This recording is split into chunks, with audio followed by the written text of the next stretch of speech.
1975 began happily for Karen. She had met a man, Terry Ellis, the co-founder of Chrysalis Records. Karen was infatuated with the urbane, sophisticated Englishman, and soon they were dating exclusively. The good times, however, were short-lived, and the Carpenters set off on another grueling tour. This one would canvass the United States, Britain, and Japan. To open the show, they brought along singer Neil Sedaka. It was a poor choice. Richard accused Sedaka of upstaging the Carpenters, and Sedaka was fired mid-tour. Elliott Abbott witnessed the whole mess. It was a big boon for Neil, who became, you know, an instant headliner out of this because of the way it was dealt with. But you know, I think Karen and Richard were, you know, overreacting to, you know, to a situation.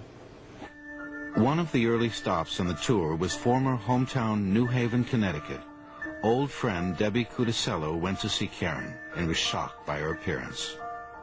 Her body was thin, too thin. And you knew that when you hugged her, because when you hugged her, it was, you felt the inside, the shell, basically. Karen continued to drop weight.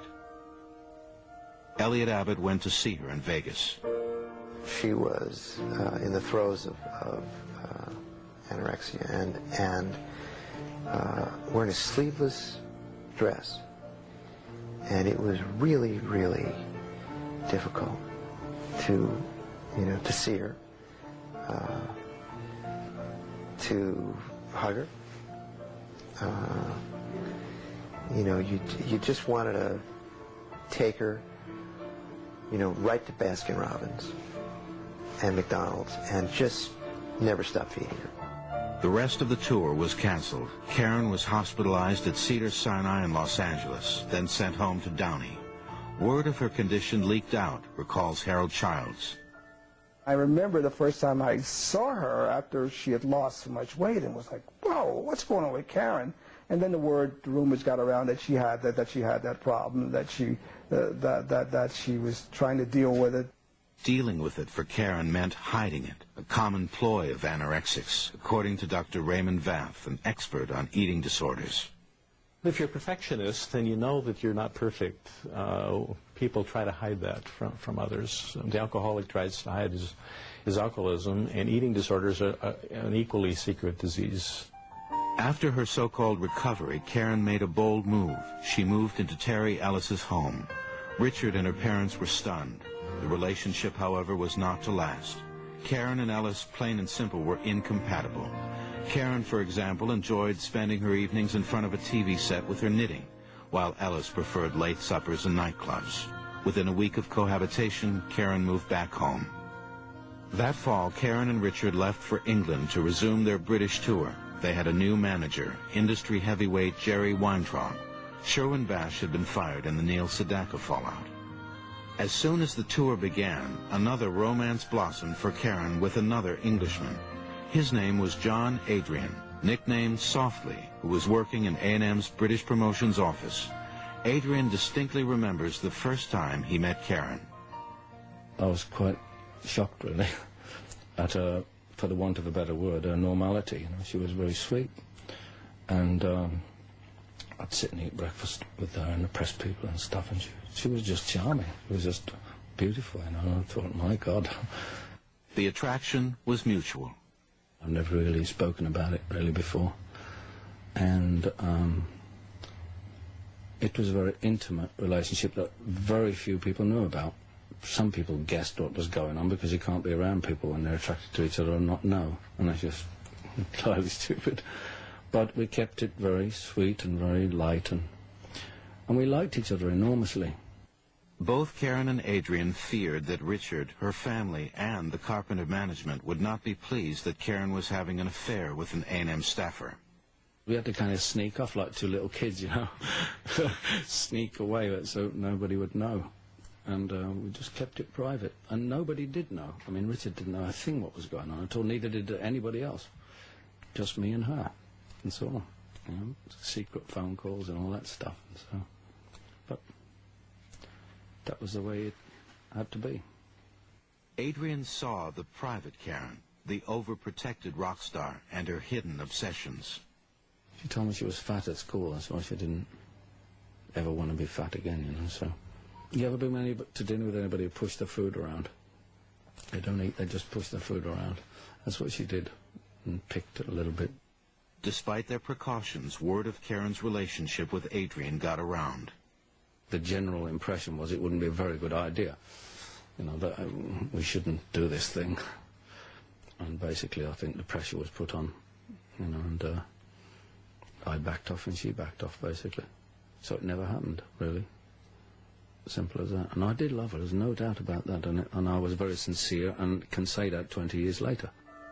No one knows what these ill-fated relationships did to Karen's fragile psyche, but one thing they did not do, they did not stop the dieting. Bill Skiles saw Karen's eating habits go from bad to worse. The only time I saw that was at night we would have these dinners and just pick at something.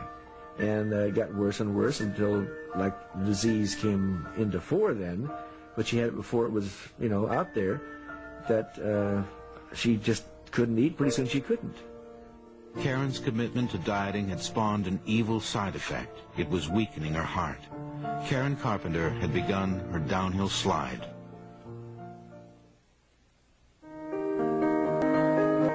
Coming up next, a resplendent Karen walks down the aisle. Sit down. Are you sitting down? I said, yeah. She said, well, sit down. Make sure. She said, I'm getting married. What do you think about that? Isn't that a gas? I go, well, finally. And later, her last days. Her face looked, I mean, she looked skeletal, you know, but her little body, I mean, just, she was wearing a blouse, and I just gave her a hug as always, but I felt like if I'd gone one more squeeze, it would have crunched.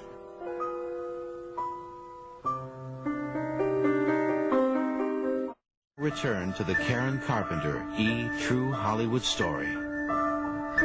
By the late 70s, anorexia nervosa had a firm grip on Karen Carpenter. Plus, her professional and personal life were becoming increasingly complex. She was both contemplating a solo album and a marriage.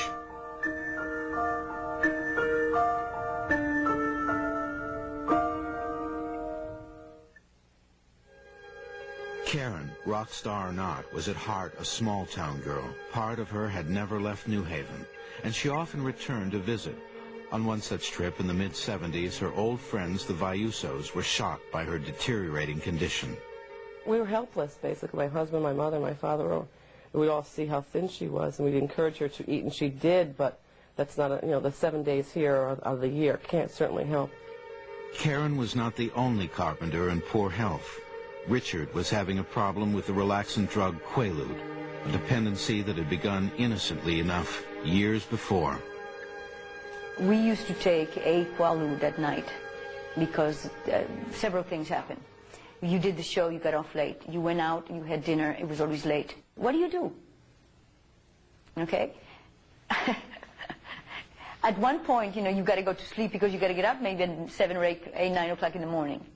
So, both he and I mean, I didn't take Quaaludes before because I didn't even know what they were, but obviously, when you sleep in the wolf's den, you learn how to howl too. So that's what I did. I took the Quaalude too. But it was one and that's it.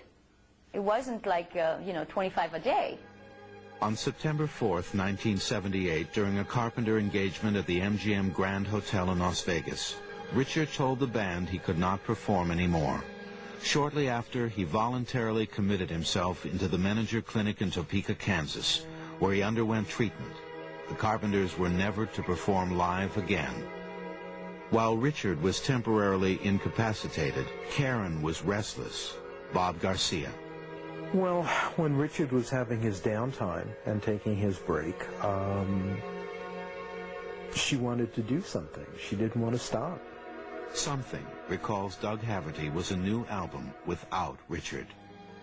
She had been encouraged by people at the label that, maybe you need to try a different producer because everything you do with Richard sounds so beautiful and sort of homogenized, just squeaky clean. Maybe you need to go out there with someone adventurous and do a solo album and see what comes of it. A solo album. It seemed incredible, but Karen was ready, states music critic Paul Grein. to not do anything for a year. That was completely alien to her. Probably she should have. It would have done her a lot of good to rest and travel and have fun. But what would seem logical to you and me, I think to her was something she couldn't begin to deal with. So she plunged back into work and made a solo album in 1979 with Phil Ramone. Phil Ramone, as a producer, was the flip side of Richard. Ramone was edgy, urban. He produced hit albums for Billy Joel, Simon & Garfunkel, and Bob Dylan. They had a management office where Jerry Weintraub was involved in their career. And I got a call. He said, I'd like you to have a meeting. I have an idea. What's your feeling? To do a solo album project with Karen. And I said, gee, why me? And, you know, how unusual.